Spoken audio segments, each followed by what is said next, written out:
Welcome to FSHD Straight Talk, the podcast where we dive deep into living with FSHD. I'm your host, Tim Hollenback, and I'm on the journey with you. Having FSHD, I understand the challenges it brings to patients and their families. We're in this together, and this podcast is a space where we swap stories, share advice, and talk to experts to get the latest news. There's plenty to say about living with FSH muscular dystrophy, so let's get straight to it.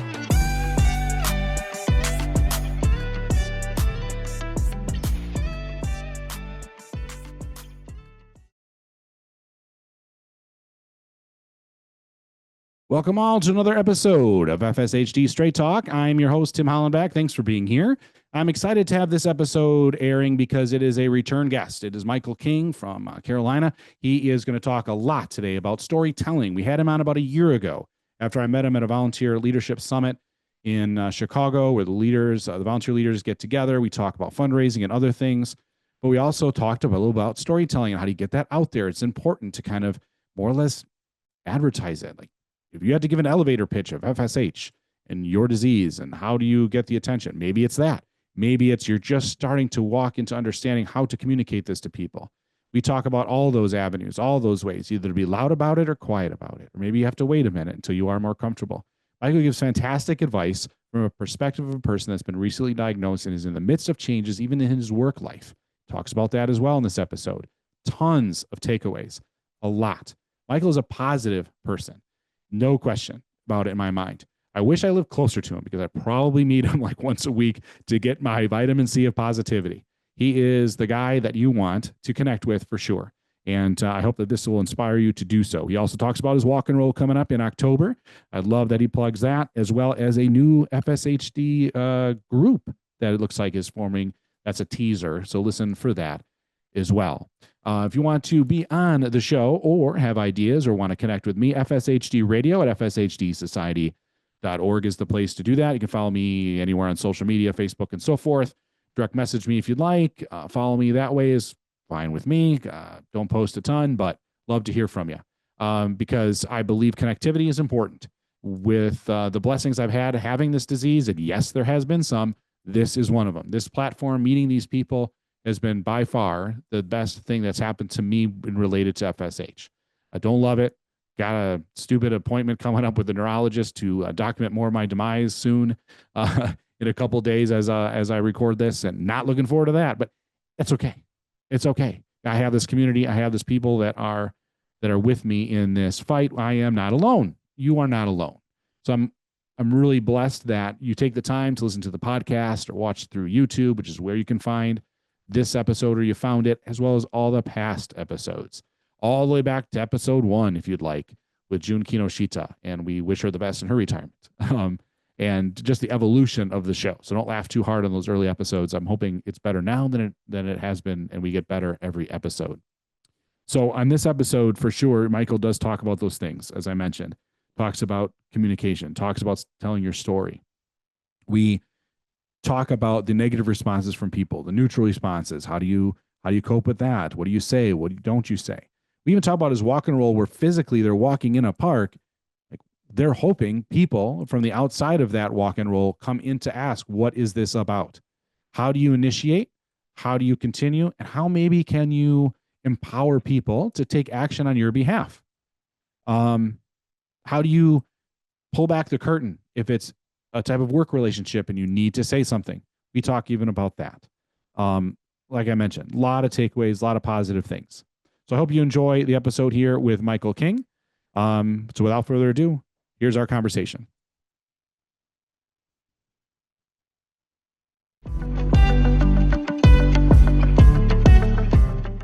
Hi, everyone. I've got some exciting news for you from the FSHD community. If you've ever felt the unpredictability of FSHD, or wish there was more accurate research and information out there, and I know you have, then listen up. I'm thrilled to tell you about Better Life FSHD, a groundbreaking new research platform from the FSHD Society that's changing the game for those of us living with FSHD.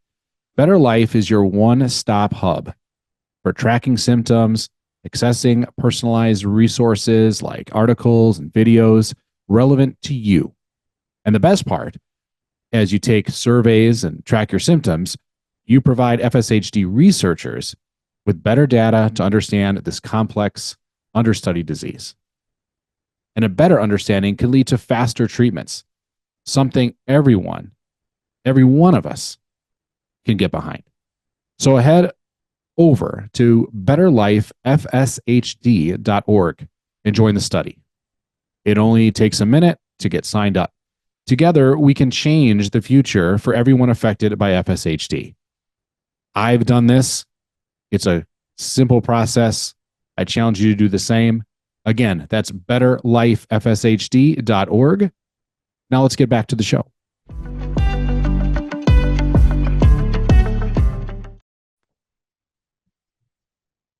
As promised, a return guest. We have Michael King, who is a person that I met about a year plus ago, I think, is kind of how Michael reminds me. And we met at the Volunteer Leadership Summit in Chicago, where they kind of bring all the volunteer leaders together, and met a lot of fantastic people. And Michael, you kind of had this storytelling group in a way, or I guess working kind of, I don't know, side room thing, like, right, like they were doing like a breakout. Yeah. And I was a part of that, and I found it very interesting that that was the subject matter, because I thought, well, that's kind of what I try to do, is kind of bring people's stories out. But before we get too far down the line, because you've been on the show before, but some maybe not have seen that episode yet. So why don't you familiarize everybody, or reintroduce yourself? Sure. Yeah. Sure. Yeah. I think when we talked about a year ago, I just got diagnosed last year. It was not an unusual story where, it took several years to get diagnosed, misdiagnosed, and trying to figure out what was going on when I noticed changes and things were happening in my body and the way I was able to perform and in my endurance. Not having any family history to even tie off of, not even knowing what FSHD was. It took a bit to get diagnosed, but when I did, the first, you start Googling, you find the FSHD Society, and that website's just full of information, and started to connect with my local chapter, started to meet other people with the disease, did a couple fundraisers, got involved with the Connect conference, which was in June of that year, where I got to meet a bunch of people face to face, which is always, it's just great for me. The connection part of what we do with the chapter is just my favorite part, because connecting with other folks and talking about what we're going through and just sharing life is just fantastic. So I just really kind of jumped in, got in, and then decided to be the chapter director for North Carolina for the society. Wow. And I've been involved with that. And I think it's about the time you reached out. We chatted about kind of where my story was at that point. And, I know the breakout session was about storytelling, and Yeah. how we share that. And how did you think that breakout went? Because I felt like some people were kind of wondering, well, what does this mean? Storytelling, like, what do you mean? Yeah, you start saying storytelling, it's like, oh, am I going to have to be on Tim's podcast and tell my story? Does it have to be to the world? And well, yes, if it's a great story. I mean, you had Leah and Joe on a few times ago, and Aiden, and I've just started watching your one with Kendra. I mean, these great stories. I mean, these people can share them, and part of it is about sharing however you're comfortable. So the breakout session wasn't necessarily you have to be on a podcast or on a television show. It's about how do you put together your story, the parts of your story that are important, and how do you share them, with somebody? Sometimes it's just it's the elevator speech one where it's quick and you kind of give people the highlights, but maybe you're sitting down having a conversation with somebody else and you're sharing your story in a little more depth, or maybe with a group, a church, or another organization you're part of. How do you share that story? And so it was a great idea to have this breakout. And one of the things that kind of surprised me the first session, most of the people in there were caretakers. They were husbands, wives, somebody else involved. They didn't have the disease, and they wanted to know how would they share their story. It wasn't, they didn't have the disease, but how do they come across and share it? Now, which I thought was fantastic that they wanted to do that. And there's ways to share it. They're going through something that, we talk about, it's great to talk to somebody that has FSHD because they understand, they get it. Well, we can't possibly understand what our caretakers are going through because they don't have it. And so they had that connection and that community, but for them to be able to figure out, hey, how do we tell our story I think it was a great part of that whole breakout session. Both patients and non-patients were finding ways to put together their experiences, their life, their way of telling their story.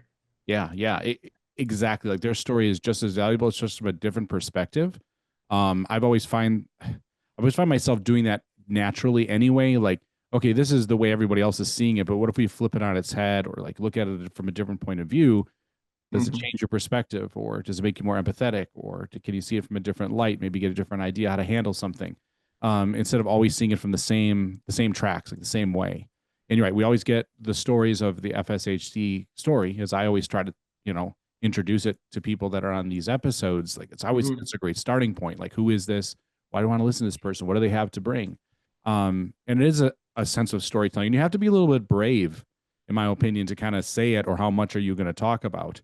So from your story, Michael, then a year ago, Yeah. how it looked, has it morphed? Has it changed? Yeah, my story did change because that was my story at that time, and that's what I was telling. And it was, especially for all those people that had no idea I had the disease, right? I'm telling Yeah, people for the first time I've got the disease, and well, let's face it, 99% of the people have no idea what it is until you explain yeah, it to them. yeah. So True. doctors, nobody knows about it. So it was that initial diagnosis story, kind of, where I took it, Mm, how I got involved. But the story kinds of for me, it's changed because I've seen firsthand how important like fundraising is, and mm, getting our word out, and advocacy, and making sure there's awareness for our disease. That you know before I got this disease, I used to compete in triathlons. I used to do Ironman triathlons. That was kind of my thing, and that's a pretty significant event. But in those events, we always had a finish line, right? We had a start, we had the middle, but we had a finish line. There was something we were always working for. We could cross that line and say, "Hey, we're done.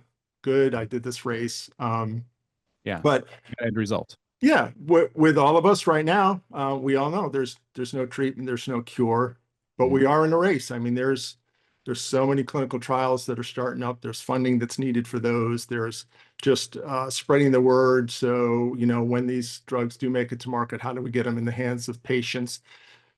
Right now, we don't have a finish line. And, so my story now is, how do I help create a finish line for us? What do we do to create this finish line where we can actually cross and say, hey, we've got something in the hands of patients that are going through, a disease that until now had zero, treatments or anything that really can do. We've all been to the doctors, and they just, they're great, but they're yeah. really, we've heard this phrase before, and I use it often. It's documenting your demise. I mean, they're just really kind of Yes, I say too. jotting down, where you are this time. Yeah, Yeah, you're yeah, worse, and this is yeah, going, and now yeah. we're going to need to talk about AFOs or whatever's next in the journey. So Right, right. Yeah. I have one of those coming up Thursday. This as we record this on a Tuesday, just in a couple of days, and I'm just like, ugh, like, yeah. why am I going? Yes, I I, totally get it. I Totally I get it. had mine last Thursday, so Oh my God. yeah, and they're wonderful. And PT helps you with Yeah. this and that and the other thing. But when it comes right down to it, it's there's not much they can do because we don't have this finish line. So I'm trying to use the analogy of the times I competed in sports and what I did, and I had finish lines, and we don't have one. And my goal is to create that finish line. And how do we get there? Mm.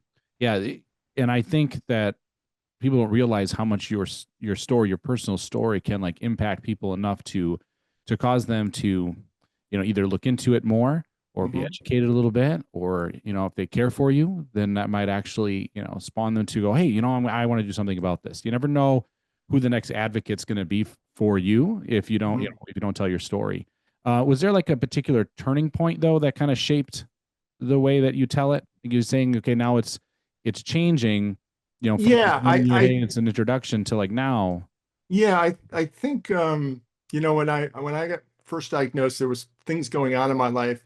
I felt like I was diagnosed with FSHD. It was something I had, but it wasn't a daily constant thing. It was like, oh, once in a while yes, I'm more tired, but during the workday I didn't notice anything, or things weren't as noticeable. It kind of shifted, I think you use the analogy where you're kind of walking down the stairs, but sometimes you stumble and the disease picks up pace, and it did that for me. Yeah. And FSHD became something that's present in my everyday life. It's not something I might not think about for a day or two. It's part of my everyday Mhm. life. It's starting to affect it in that sense.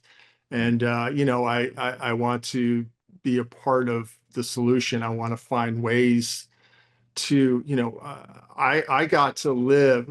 I'm so grateful. I got to live a pretty full and active life. And, it was in my 50s when I finally got, severely affected. Short, I look back and I realized that, yeah, there was issues Yeah. earlier on, but I still lived a very active life, and I got to do things. And I have met so many wonderful folks that are early onset diagnosis, and they don't have that opportunity. It's so it's frustrating sometimes because it takes so long to get us through some of these Right. trials and get us results, and just wanting to get that solution to somebody's younger so they can have a full life too, or better life than they thought, upon diagnosis. And we've had just, some really good success with fundraising. And the more we talk about our stories, either in a public forum like this or Mhm. just one-on-one with somebody, it seems like it's growing, and I feel kind of some energy that this is really taking hold. And I just Yeah. really want to focus on something, and the focus, instead of what about my diagnosis and what I'm going through, the focus is really about how us as a community can get to a point where we have a finish line and we have a treatment, and then hopefully eventually a cure. Now, depends on your audience, I suppose, but like you Mhm. find that there's parts of your story you tell a certain group of people that you're starting to tell that compared to another? Like, are there parts you leave out to one towards the other? Like, is it a know your audience kind of situation? Yeah, I think it is, and then how much they're willing to listen to. Sometimes, people ask because they're just being kind and they want the short story. And I've had other folks that Yeah. have pulled me aside, and they're just like, "Tell me more," and asked Mhm. very in-depth questions about, Mhm. what it's like and what it means and what are these trials about and how does this all work? And so you do know your audience. I have a great support system of those people that I used to train with and do triathlons. I was actually a coach for many of those years where I coached people through, Ironman races, and Wow. we Yeah. stayed in touch, and we stayed connected, and so they know that part of me. So it's that's a different way I tell that story, because they know all that Yeah. about me, and they know, part of the reason we raced was Mhm. to raise money for the Leukemia and Lymphoma Society, which was a cause we were all tied to in a group called Team in Training. So, and then part of that was too, there's, cancer patients don't necessarily have a finish line, and we certainly Mhm. don't, because, we don't even have a single treatment that Right. we can go to. So yeah, their audiences are different. It depends, I can usually tell how much they want to hear, or if they start nodding off, then you realize, okay, I'm done Yeah. telling that Yeah. story. Yeah. But You start if they telling like want a to know different more, story midstream, see if they're paying attention. Yeah. yeah, yeah. I know. I know. Oh man. Yeah. And then yeah, I mean, I'm definitely more of, I think I've talked about this last time we had an interview where I did, and we talked about this where I can be very abrupt about it. Like there's almost a shock value to it. Maybe that's Mhm. what I'm trying to get. So I get their attention. So they'll be, it does happen. Like someone asked me, yeah, I think I've told the story in a past episode recently, but I was in vacation, spring break with my oldest. He was doing the senior trip and we all had to go. I know I definitely use that word on purpose. And it was fine, right? But there's a lot of people you don't really know. So keep that in mind here. And Mhm. we just got back from an excursion. I'm tired. I was standing on a boat most of the day. Mhm. The movement, your legs are tired, just keeping regular balance without something moving underneath you. And a lot of walking. We're coming back and still more walking. And my left foot catches because drop foot, I'm not wearing an AFO on this trip. And it Mhm. catches. Down goes Tim. I could hear it. Down goes Frazier. I could hear it as I'm tumbling. And I thought to myself, oh crap. Like these people don't really know me. And I just fell down. I don't want to embarrass my kid. And my wife's like, oh, okay, and tries to get me up. And someone goes, well, it is a little slippery out here. I'm like, what? No, it's not. I literally spun around as I'm getting like, no, it's not. I tripped over my own foot. it's a stupid FSH, muscular Yeah. dystrophy. It's fine. And I said it like very quickly like that. And then there's me like one person knew what I was talking about. The other's like, what? Like I'm writing it, know your audience, right? I'm like, okay, this is Yes. the time and the place then to start rattling off this story. And definitely my emotions came with the frustration of like, doggone it, I fell. And then this person's Mhm. trying to be nice and trying to give me a way out of like, why Yeah. did I fall? And I refuse to take the easy way. So Yeah. no, I'm just gonna say what this is. Um, Right. I remember too in our breakout session, you and I were working through some of that. And I remember you were very candid about sometimes like, oh, yeah, I just have a FSHD or, yeah, yeah, it's I said, like they're just nonchalantly and you just, and, uh, you kind of get and so that was what was good about the breakout yeah. session. Hear how other people share your story. And I've actually used your Have you used that once just, approach? I was like, sometimes it's like, you know what, this just requires a blunt, quick, Yeah. I've got muscular dystrophy. That's why Yeah, I just a fell. little pop. Yeah, Yeah. yeah, yeah. I use the analogy. Moneyball is one of my favorite movies, and yes, it's because it's a baseball movie, and I'm a Of baseball course. nut. But there's actually a lot of life things in there. When it's like he's describing how you cut a player. Well, do you want one in the head or do you want five in the gut? Just do it. I live that a lot. Like I'm just Okay. like we're just gonna go right to it. Like what do we like? Why are we messing around? This is what it is. And then I usually get the follow up. What is that? I tell them, well, it's Mhm. a muscle wasting disease. I make sure I use that word. It's not MS. I make sure that there's Yep. no more, no, that's not the same. I'm stuck with this disease, and I do lay in the doom and gloom of the no treatment, no cure yet. I like to add the yet in there. We're working hard, blah, blah, blah. And try to add some hope.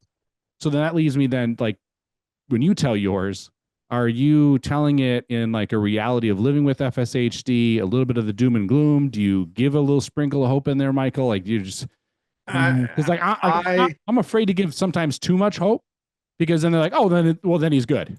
well, and maybe, but yes, I do definitely lean towards the hope and making others feel better about it and asking, I'm grateful that they asked, but Mm, I have tried and I didn't have to really try. My being is to be positive about this and find great things in it. There's so many things in my life that I have now hmm only because I have this disease. right. If I could have chosen it or not, I wouldn't have. But because I got this disease and I'm in this community and I have these friendships and these people that reached out, there are things that have happened in my life since diagnosis that I would never want to give up. I mean, Mm, it's just so much positive has happened in my life because of it, and I'm so grateful for it. And yeah, when you're not having a great day, you try to remind yeah. yourself of all those other things. And we nobody has a great day every day, but I No. let those days be crappy when they are, and then hopefully the next day things start to turn around and get better and positive. But yeah, I try to stay positive, encouraging, especially when it comes to fundraising season. We got to walk and roll in Right. October. Yes. How do we get there? Yeah. Not just hope we get there. Mhm. Hope is not a strategy. Right. We have to put forth the efforts to do that, and some of those efforts come with raising money, Right.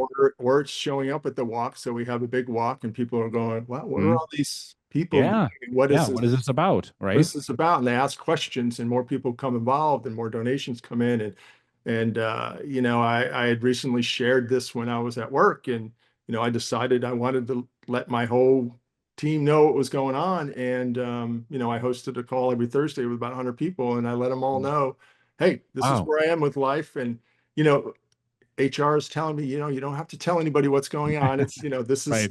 HIPAA and all this kind of stuff, but to me, I want to share my story. I want people to know. I want this to Mm. get out there, and I want them to see that I have hope that we're going to get to a treatment and a cure, and they can be a part of it Mm. in whatever way that they choose to do so. So I will share it with everybody who will listen. So, and I try to remain, Yeah. constantly positive about it because I am positive. Mhm. I feel Right. very strongly. Yeah, I get frustrated when you look down and another muscle is gone, and you realize that the more time passes, the more muscle goes away, and it's taken a while, but I am very confident that we'll get there, and we're gonna, not everybody gets to. gets to be on the forefront of something that's going to significantly change and impact people's life in a positive way. We get to do that because we're so close to it. And Yeah. even though we're so close, it does take a while, but we're a part of what's going to be that solution. And I can't wait till we can say, hey, we've done something. We've Mm. made a difference. We have a treatment now because of all the things we did. And it starts with sharing your story. I mean, if you're Right. not sharing it, it's not going to get out there. And you've got a great platform to share it, but it's also with your neighbor. Maybe it's just Mhm. your therapist who it doesn't have to Right. be, Right. it doesn't have to be a crowd of people. It can be a couple people, around you, or some new folks that you've met, or just a close friend or whatever. But, we Yeah. share that story, and it's not just for what we're doing with FSHD. Your story being shared with what's going on with you with that particular disease can impact people in other ways outside of our disease. You have no idea what kind of impact you can have on folks by sharing your story. And I've had people come up to me work-wise, years. Yeah. I worked from years and years, but they brought up a story of when I did X, Y, or Z, and they remembered it, and it had impact on what they were doing. The smallest things, you Mm. just don't know they're going to have impact. And whether it's to the FSHD movement or it's something else going in their lives, hey, that guy's getting up and working out every day. Right. Yeah. What's my That's my excuse? excuse. Why Right. why am I not getting out there? Or maybe, Yeah. it just gives me that little extra motivation to get out. You just have no idea how you're impacting the community and what people see, Hmm. when you think nobody sees, Yeah. they do. Yeah. Yeah. Um, Yeah. and so for Agreed. me, sharing, for people sharing their stories and you remain positive about it, I think just a great way to, move things forward. It's interesting that you said that you just kind of threw it out there. I mean, was it something that you planned then to that work group?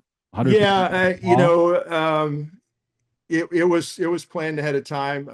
I Mm. have it was it's the end of my career essentially. So Mm. I've wrapped up, and I wanted to let people know why I've wrapped up. Yeah, I just Mm. didn't want him to, Yeah. like, oh, you're just kind of young. Why are you, why are you leaving now? And so Yeah. to me, it was important to those people that I've worked with for so many years. I was at the same company for 31 years to Wow. tell them this is a big factor of why I'm now stepping away. I want to focus on my health, and my health is this.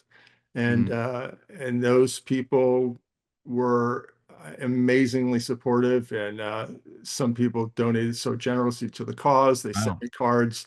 I've got phone calls, and it just the amount of support. Again, when I say I don't ever, wish I didn't have this, but the things that I've gained from the people that I've shared my story with, the ways that my relationships have grown, or the stories they've told me, or the positive impact they've had on my life. It's like, Mm. man, why wouldn't I share my story? Right. Right. Because there's those opportunities out there. You get the reaction, you get the response. You told 100 people roughly. You talked a little bit right there about a little bit of their response, cards, connections, maybe calls, donations. Um, was this like on a Zoom type call? Yeah, yeah. Okay. So I we have locations all over the country. So we once a week get all the key people on Mhm. certain teams together, and we just kind of, hey, this is what's going on, this is what's next. And it was a Yeah. call that I ran every Thursday, and then they would disseminate the information to their teams, that kind of stuff. So Mhm. yeah, Sure. it was a weekly Zoom call. That's, So it was on a Zoom. Unfortunately, I couldn't be, in well, person yeah. with everybody, Yeah. but that's the way a lot of it is right now. Did you get any sense of the immediate reactions? Yeah. Um, Yeah, I mean, the most positive, well, not the most positive, but one of the things that really struck me, which I was very happy with, is most people had no idea, which was great. That's great. That means I was able to still kind of do my job well Right. enough that nobody realized it was starting to be a lot more of a struggle to do some Yeah. things. But it immediately just the support was just unbelievable. It was Mhm. just crazy how many people were immediately jumping in. And I said, Mhm. wow, I was stepping away. I wanted to focus on my health. I wanted to bring awareness to my disease, do some fundraising, maybe get in a clinical trial, those types of things. And Yeah. one guy interrupts, he goes, fundraising, what are you doing? Let me know. Give me your link. And Wow. I did, and immediately a bunch of people were jumping on board and donating to the walk and roll that I'm having in October. So Nice. I've got a couple coworkers that I've worked with for most of my career, that are actually going to travel in for the walk That's and roll fantastic. to support Holy me. cow. So that's just Wow. amazing. I got a guy coming in from Chicago and from Atlanta, and somebody else might be coming from San Francisco and Florida. I mean, Wow. That's I, amazing. yeah, I was blown away. They're like, "Oh yeah, we're Wow. going to be there." It's like, no, it's just, it's a small walk and roll. They're like, "No, no, we're Right. coming. So just tell us Yeah. where hotels we should look into, where we need to Yeah. stay." So it's just wonderful. So again, it's just another thing that by sharing, I just got this great joy from having them come to be a part of it too. I'm just so Yeah. grateful. Well, you must have been a good, if it's coworker, leader, etc., in your work world, to the point where those people would walk past that boundary and go, "I'm going to help you personally," because you must have made an impact on them professionally to some degree. You must have. There's no way that someone's coming from San Francisco, Atlanta, if they're like, "Oh yeah, that Michael guy, he said something about FSHD, wasn't really paying attention." It's not that kind of conversation. These people are locked in to what you're saying, and they must have been in all the other prior meetings. So you must have impacted them in a positive way for them to hitch, to your wagon, so to speak, and join the fight by physically being at that event. That is amazing. You must be a pretty nice guy, Michael. Thanks, Tim. I I hope so. I mean, my goal with my job was to leave it a better place than I found it, and Yeah, yeah. to positively impact the lives of the people that I worked with, and I hope I did that, in some Mm, way. I think so. Yeah, I mean that's pretty remarkable. I would get also to the responses, if I happen to share it with someone. I think my HR department was saying the same thing too. I remember I said it one time at work. Do you disclose? Do you not? I've even had advice from my mom was in HR for like 30 some years, and then she was retired, and then I was trying to find a job, and I'm like, do I say something in the interview? Do I not say something in the interview? Because I'm Yeah. involved with this. They're going to ask. Like I kind of have it as my volunteer work as well. Mhm. This advice. Yes, you do. No, you don't. Maybe you do. Hey, kind of know your audience, that kind of thing. Um, was there any negative result for you, do you think, by saying something in that work? No, it just continued to bring more positive stuff out. And I understand not everybody. I had a wonderful employer. I mean, just I Mm-hmm. couldn't have had a better place ever to work for. They're just so they're just a great to their employees. They really look out for them. And so Yeah. it was just, everything was positive about it. And in some companies, maybe it's different. You got to be a little more cautious about what you say, because how it could affect your career, your job. But, the people that I told this group towards the end, but I mean, I told the key people in my organization long before that, because I want, these are the people that would know day in and day out that something's different. Just, hey, I might not be at those calls or there that day, or not be able to attend the whole event, these types of things, so that they're aware, super supportive, anything you do, they're like, whatever we can Yeah. do for you, don't worry about it. So I had Wow. an extremely positive experience. And again, like you said, read your room. Perhaps your Mhm. employer is a different situation. Maybe you don't have that Mm. a good relationship, and you don't have to say anything. That's the good thing, is you don't. But for me, I just not the more I shared, the more positive came out of it. And it's just, so I just Just wanted went to for it. be out there, and towards the end, it's, well, not, I'm leaving, so there's not a lot of bad that's going to happen to me in that sense. But they've been just a fantastic group from top to bottom, every single person I've ever encountered. So Yeah. I've been very lucky. That's great. Yeah. I mean, I can agree. Like, I don't think I've ever had a negative response of saying something. I think I find, and maybe you find this too sometimes, where people quickly want to relate by throwing something that they're dealing with, like there's something, which is relatable. I mean, I Yeah. get it. I know why they're trying to do it. Hmm. I don't do that. Like if someone would say to me, you know, I just found out I have this form of cancer. I'm not going to go, oh yeah, man, I have FSHD. Like I'm not doing that. No, It's no. not the same. I'm going to be more about in tune to what that person is telling me, empathetic. What can I do? Those kind of things. Um, do you find that, especially in this world of crazy things that happened, if it's if it's unfortunate school shootings and those other things that happen that impact our world, what's the one thing we always hear? We always hear our thoughts and prayers. Hmm. And then there's not usually a lot of action after that. Yeah. Like I said Yeah. enough, I'll definitely say my prayer and good to go. And there's nothing wrong with that. Definitely keep doing that. Do you ever get that response where it just feels like it's a neutral? You obviously talked about some people that take it as an action then item, like they did in that work conversation. But do you ever Yeah, get I mean, kind of like there are negative? neutral or just the, oh, we're thinking about you kind of Yeah, responses. That's all right. I don't know what's going on in their lives. yeah, We true, all have a true. burden of some sort. Maybe they're Mhm. dealing with a significant burden they haven't shared with me, and they just don't have the bandwidth to try to be empathetic. True, true, true. Like another rock on the pile. Yeah. They can choose, maybe they are finding ways to do it quietly. There was a number of anonymous donations made to my page, and it Mm. had to be in part of the people that I worked with, because I hadn't told anybody else about the fundraiser at that point. And Yeah. so Yeah. some people choose, and that's wonderful as well. So yeah, it can be that way, but there's reasons for it, and it's okay. I've got great support. So if they need to focus on something else, that's Mhm. fine. So it sounds like too, then you've talked about what a year ago, what your story looked like, current time.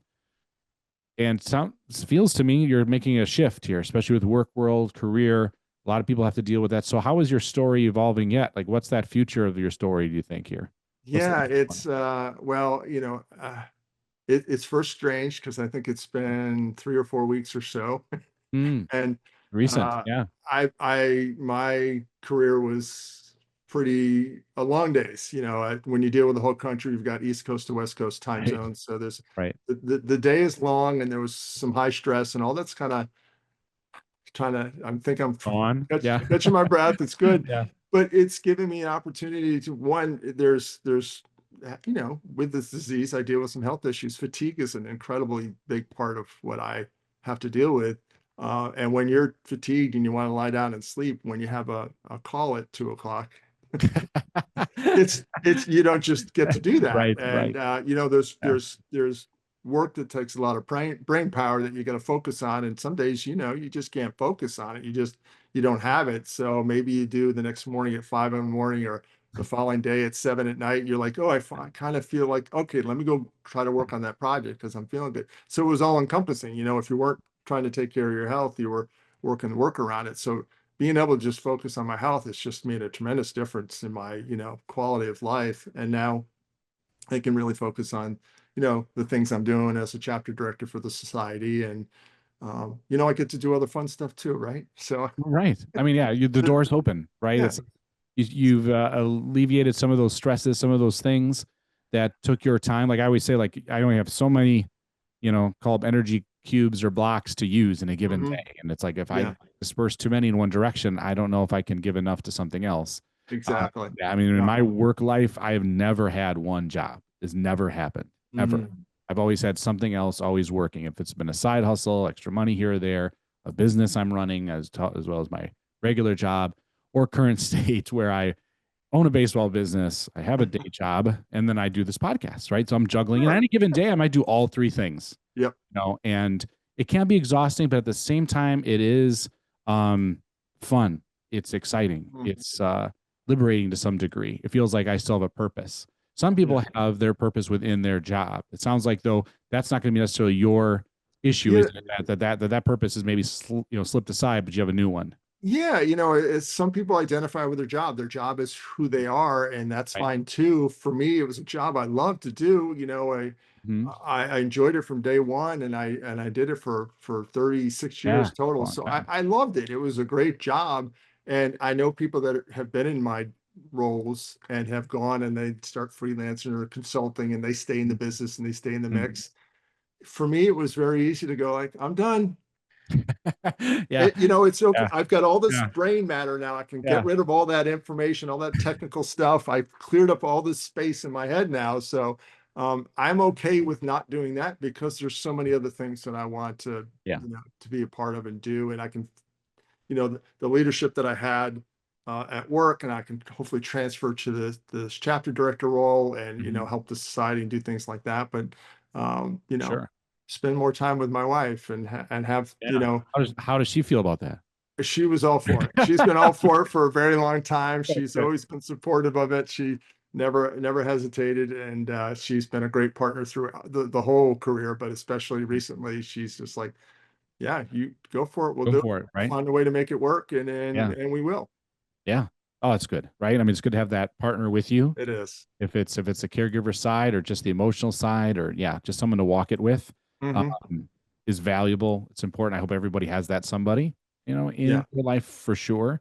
Um, you talked about your walk and roll a little bit. I have to say, but I got to definitely go that direction, even though it's not necessarily, it is a story in itself. Your story led to you doing this or Hmm. being a part of the chapter and then the walk and roll. What's happening with your walk and roll? How is that going to lay out? It's good. We found a new location. So last year was the first year there hadn't been one in North Carolina for a while. So we just tried to put one together real quick, and we put it in a little park in a town called Cramerton. It was a great event. Uh, uh, Mm. Ironically, the next weekend, Helen came through, the hurricane, All and right. Right. actually it was several feet underwater the following Ooh. week. So we picked the right weekend, fortunately, to have it.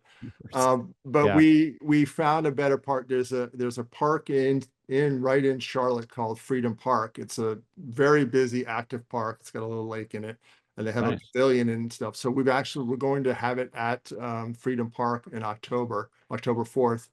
And it's just a great spot. One of another member of the chapter, Susanna, she arranged to get us that location, and which is great because it's indoors in case we have event, any sort Mm. of weather. They That's set good. up the Yeah. tables, all the bathrooms, it's very, Everything you need. Yeah. yeah, it's going to be everything we need, ADA compliant, and then the path leads right down to the loop that goes around the lake, which maybe a That's half a nice. mile or so. So it's going to be a really great spot, I think, for exposure. The last time we were in a park, it was just us walking around.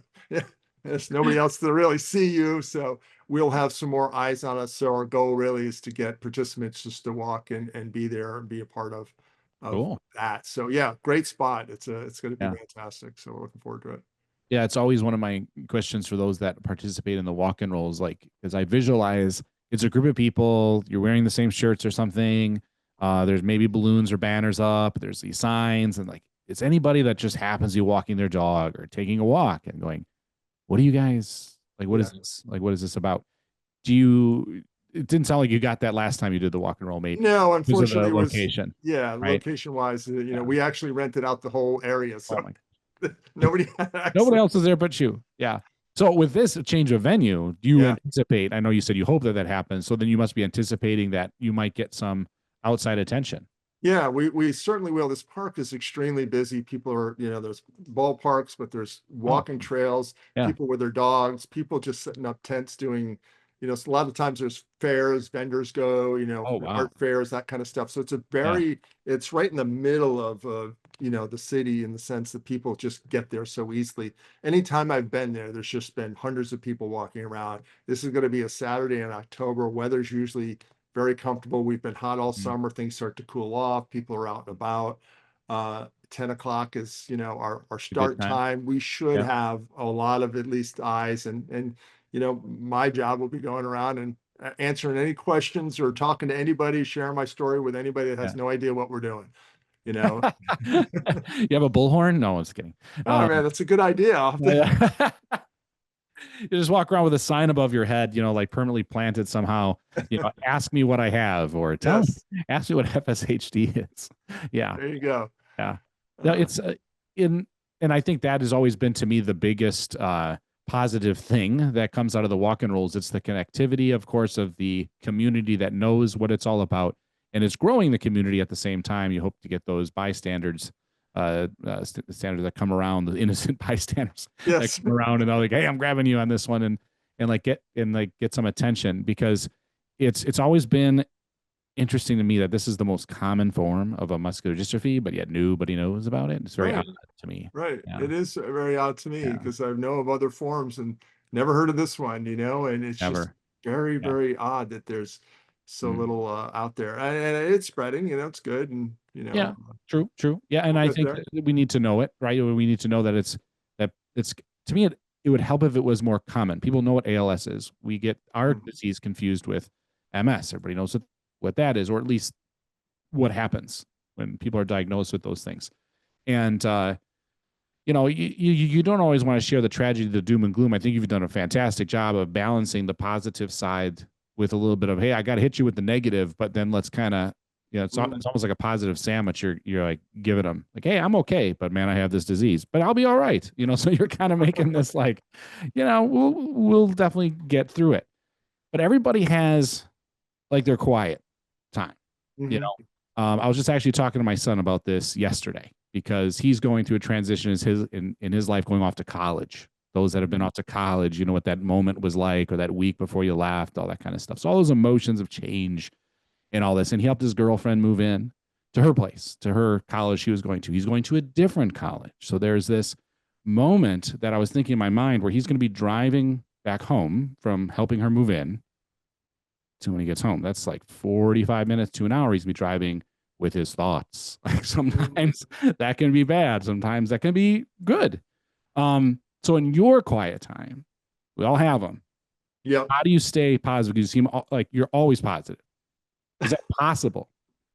I try to. No, I'm not always positive. I have bad days. As I said, when they're bad, you let them be bad and you get through it. A good friend of mine gave me that advice when he went through some medical issues. But yeah, it's your brain can sometimes kind of spiral when it's bad, and late night you wake up in the middle of the night because pain has woken you up, and you can't sleep, and then you start like, is this going to be every night for me? And then you spiral down into a dark place, and it can get bad. Yeah, it sure can. But a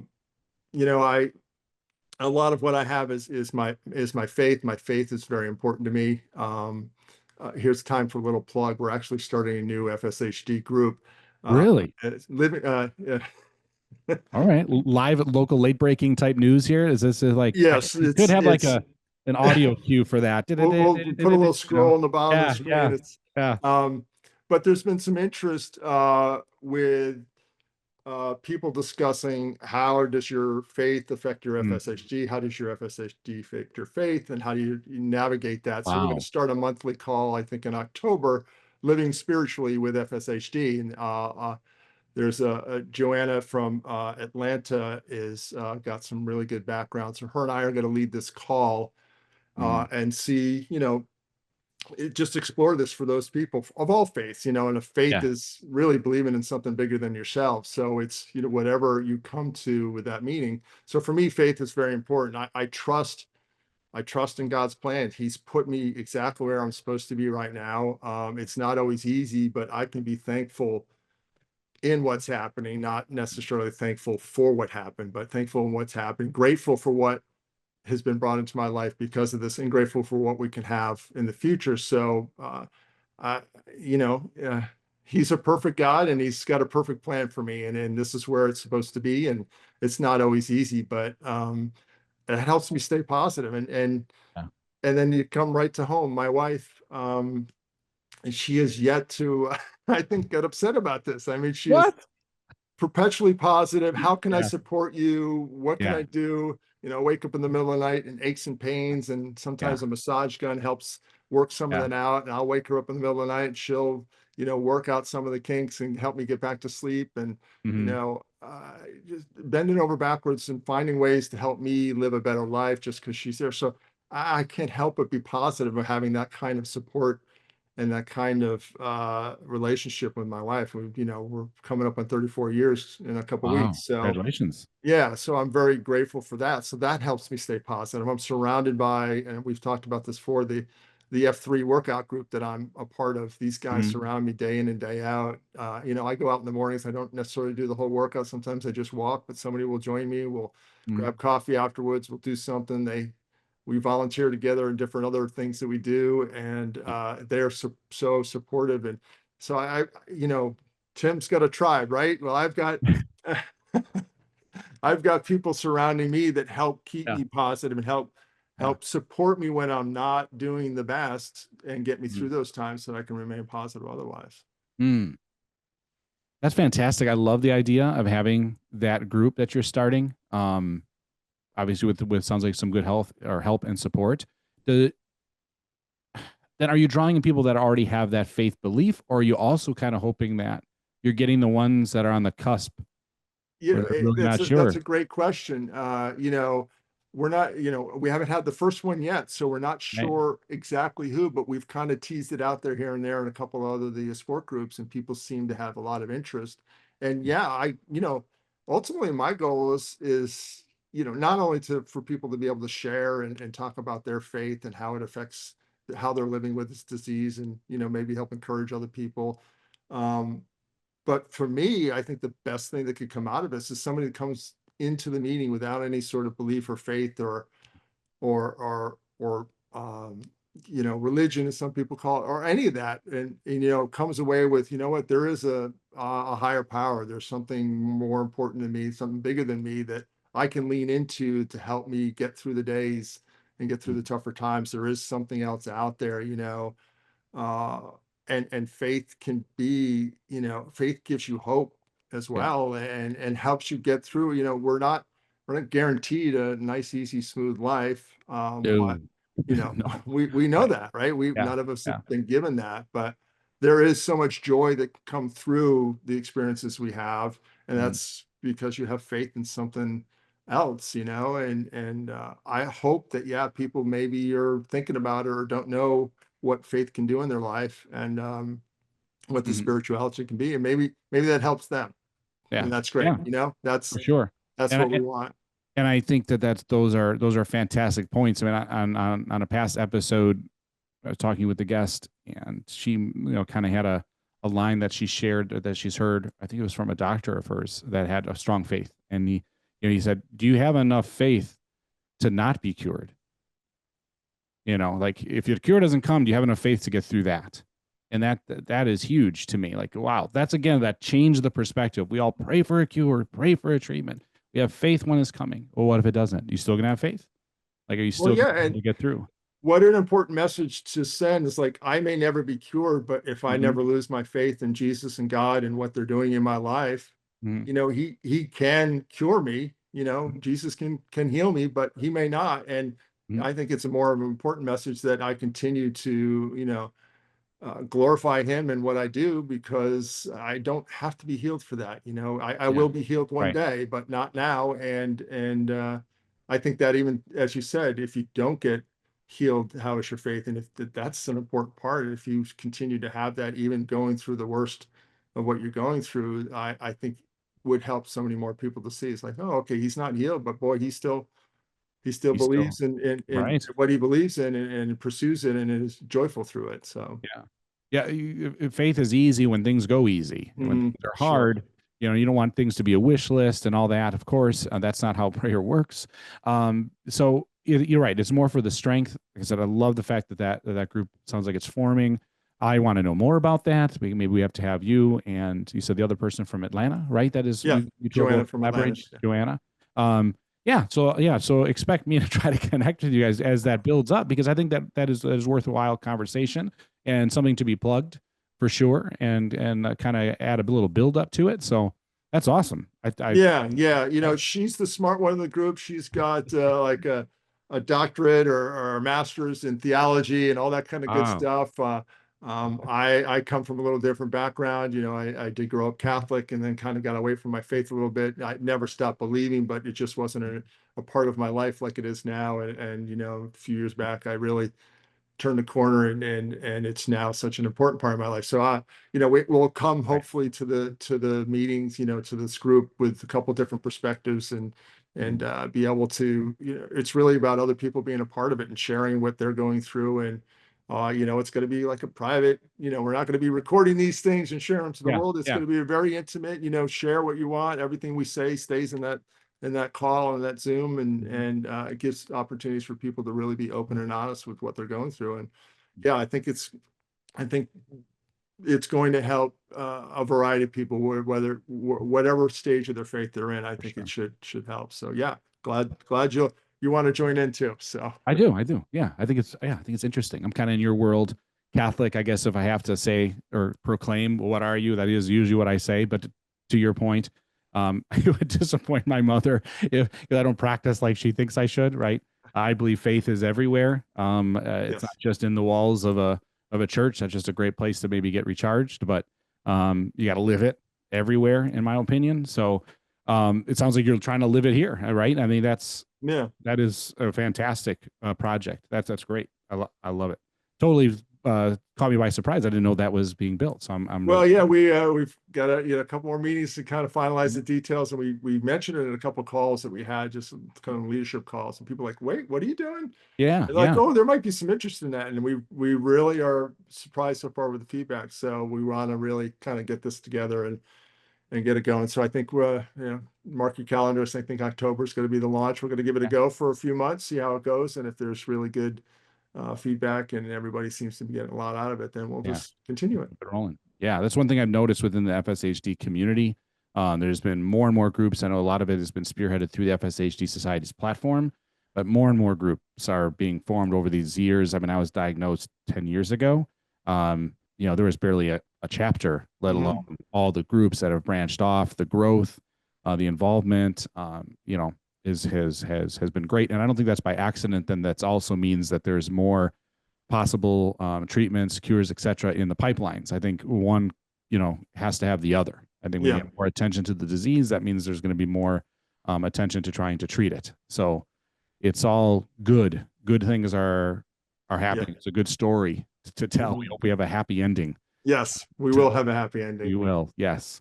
Um, so last question is, I usually wrap up with, hey, how do you like draw someone in, to the FSHE Society, or being more vocal, or being like a leader? To me, I guess that last question is kind of lives like that, that I want to ask you, but it's more from like the storytelling point of view of, there's people that I've talked to, like they'll say, I didn't say anything for a while, and then I did. And for Mhm. whatever reason, there was like some turning point, some like spot where like, okay, I got to say something. Either there was a physical trigger or just something they felt more comfortable in doing. Do you have advice for anybody that's kind of like at war a little bit with how, when do I say I really feel like I should, but I don't know if I should? I'm on the fence. Yeah, I know some of those folks. So I know some of the families of folks that their child may have it, but their child Mhm. just doesn't, Yeah. it's not their time. They don't want to talk about it. They want to live their childhood before they start Yeah. being labeled, as Right. disabled or whatever it is. But Mhm. I think the advice is really to share it at least with someone, someone that's close to you, or you don't have to share it with the world. You don't have to share it with large groups, but I think as you start to talk about what you're going through, I think it helps you process where you are, what's the stage you're in, when are you going to be ready? You Mhm. know, um, it's almost like practice. Okay, one day I'm going to Yeah. be telling the story, but you're my best friend, and I want you to know what's going on in my life, and you're going to share that story. And I don't joke when I say talk to a therapist. If you Mhm. don't want anybody in your life to know what's going on, Mhm. find a therapist, or a session where you can go and just kind of get those words out and start to talk about it.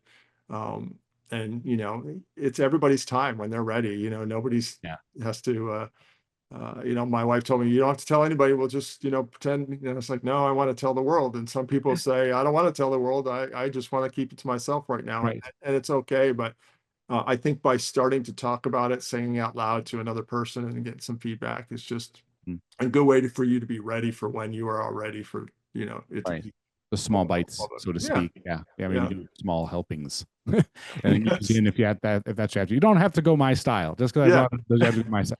You don't have to Nobody treat has to get the people like, microphone, the yeah, yeah. camera, and Guess what I got? Yeah. Yeah. No, totally. Yeah. Yeah. No, I've had people ask me that. Like, they'll say, what else do you do? Especially like my players, they'll go, well, coach, like, what else do you do for a living? Oh, I work at this nonprofit. No, I also do a podcast. Oh, a podcast. What do you mean? What's that about?